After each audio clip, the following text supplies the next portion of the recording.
Sir सबसे पहले तो अगर हम देखें तो जो आम इंतखाबात हुए उसमें कुछ हलकों के हवाले से अली जफ़र साहब या कुछ अरकान के बयानात आए कि कम से कम 10 हलकों को खोला जाए।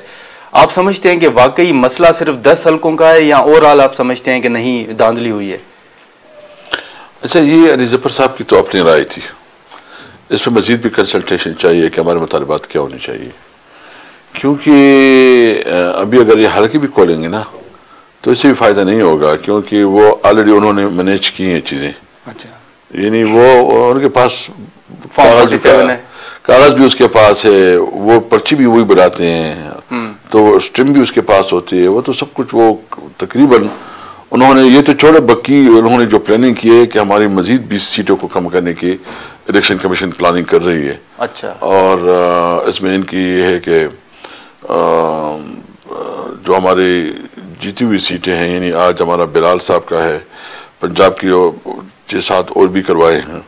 और इंटरेस्टिंग ये है कि ट्रिब्यूनल तो बन चुके हैं, लेकिन अभी इलेक्शन जब ट्रिब्यूनल बन जाते हैं तो इलेक्शन कमीशन का तो काम खत्म हो जाता है, उसका तो फिर काम नहीं होता, कानून फिर वही करती है।